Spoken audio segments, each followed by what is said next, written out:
Hi.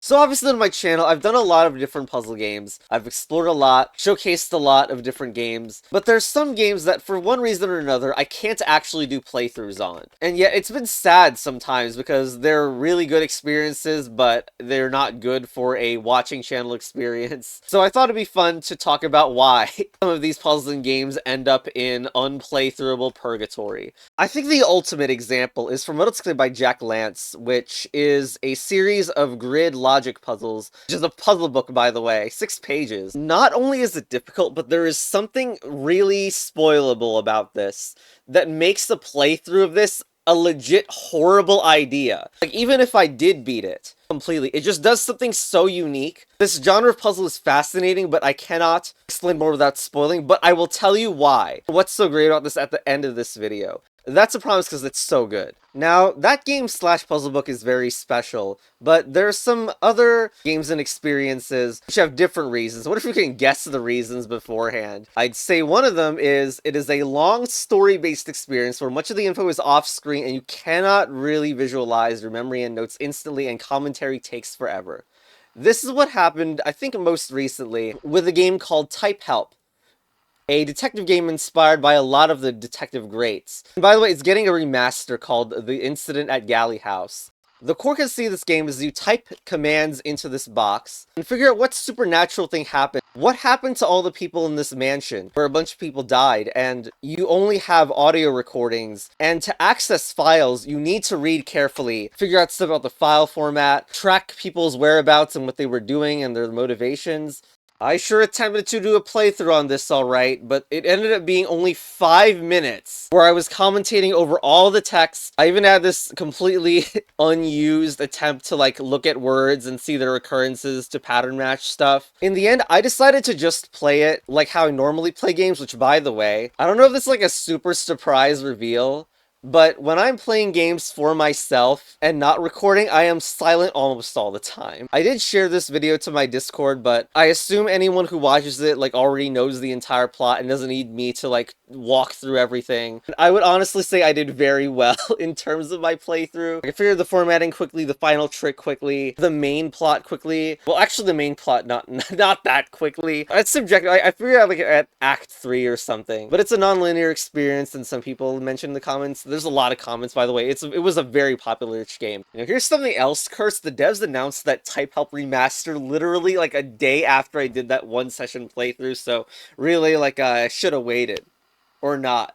Who knows? I mean, there are actual audio recordings in that remaster, but I don't know. That's just a good tie-in to the other coincidence that happened, because I'm going to talk about the other detective games now. Because in fact, I did do some playthroughs, although not recently, about detective games. Now, this one, maybe not a good playthrough idea for the simple reason that the game's kind of being episodically released, so there's no way that anyone remembers the events of Chapter 1.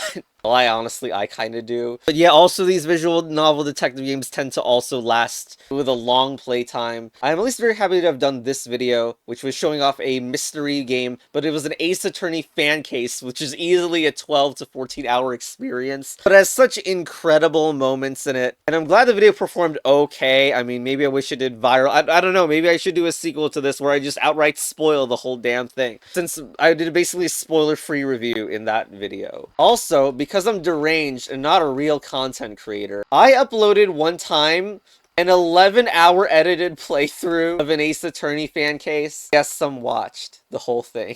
I just didn't want to completely overwhelm the channel with an Ace Attorney fan game, and honestly, who else is going to be able to say I posted an 11-hour playthrough on my channel?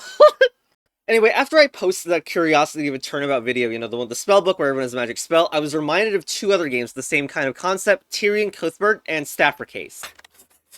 Then I changed my entire setup and didn't work on filming this video for like 3 or 4 months. Good job, me. Or 5 months. Holy frog. At the time I record this, a new entry in the Staffer Case series demo was just dropped. Anyway, I sort of wish I had more to say on Tyrion Cuthbert. Of course, we have characters slightly reminiscent of archetypes from Ace Attorney, and some of them who subvert it. And the system of reading people's emotions, which is the main gimmick of Ace Attorney Dual Destinies, but is just here passively in this game, not with any special, holographic device like in Dual Destinies. And you also have dialogue 1v1 similar to Logic Chess from Ace Attorney Investigations to I just don't think I found that much that was like that surprising to me in the puzzles. I also think in the last two cases it got hard to visualize because there's these diagrams, but they don't have detail in them and not even doors in between. And here's Ace Attorney's diagram, like one of them for comparison. And also in the case there would be potentially like victim or killer icons that go on top of the diagram, which just doesn't happen in Tyrion Cuthbert. I think this is exacerbated by like the last case of the game taking place in like 5 different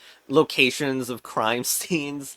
I never had a clear picture of how those areas really connected because all they give you is this diagram. And the final case definitely does do a good job going completely off the rails though. Oh, also shout out to Case 4's Harold Haraldson. This character and one of the reveals with it is so good it completely caught me off guard. I completely missed the twist, and I could have gotten it earlier. It doesn't really feel like a Case 4 compared to like other Ace Attorney's Case 4s.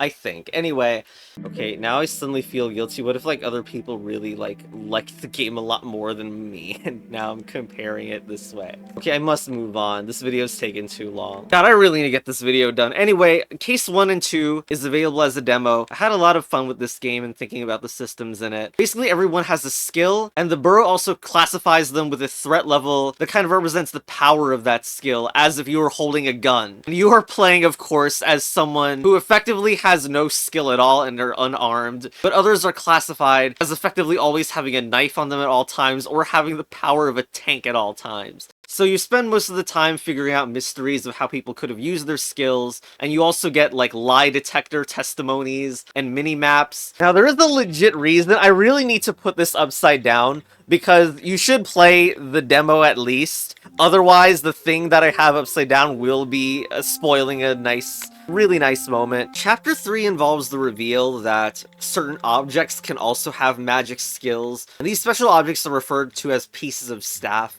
Now, if you're already intrigued in the game, I would recommend just playing it, because I'm going to say the synopsis of the final 2 cases, Case 4 and Case 5 now, even though it's just a brief synopsis. But in Chapter 4, there's the reveal of a new class, where the game reveals that highest tier skill isn't a tank, but a nuke, and these people are being held in what's effectively a prison for having powers that strong. And the final case happens very close to home, and everyone on our team, which also had skills, is under suspicion. And there's this recurring theme of something that happened 2 years ago. Now, there is an endgame twist that I kind of feel was dampened, that I am putting under this upside down spoiler. There's a bunch of other stuff that I also liked about the game, but I really gotta finish this video. Alright, it's time. God, I guess now that I've made that Baba retrospective, the kinds of videos that would fit in that category of just gone way up, which would take some value off this video, if I decided to talk about some games like Talos or Portal in here. A little hint to what's going on in here. There's an interactive version of FMTC, where if you actually play it, you'll probably get spoiled. Like, immediately. Even though I got accidentally spoiled by reading side discussion on the game, I would have been likely to get spoiled by that site later on. Like, here's the first page. In every grid, the goal is to draw a loop. Now, let's pretend that I'm doing, like, commentary and doing a real playthrough of this. Well, it looks like I'm drawing a loop here. The frogging spoiler has already happened.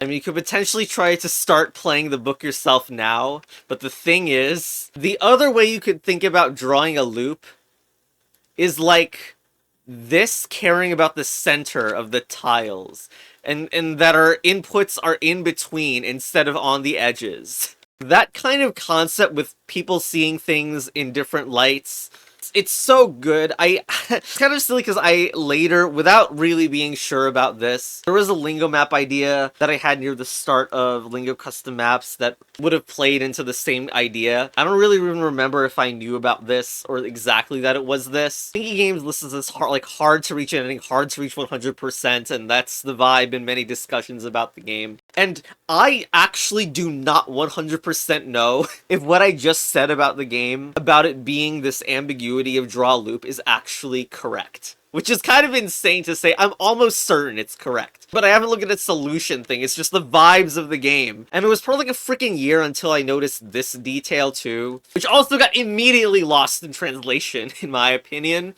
But it's abbreviated to FMTC. But the reason is because the logo does not make it clear either. I feel like someone called it from muddled to clean when I first heard about it, and I just, that's just what it's called. You don't think anything of it, except this logo is supposed to be ambiguous whether this middle word is muddied or muddled, and the last one is clear or clean. And the ambiguous capitalization is also playing in the space too to make it happen on the I in here. Although in recent years, the way people have been disagreeing with certain vibes of words and opinions that make it seem like people live in completely different realities has kind of hit a little too close to home.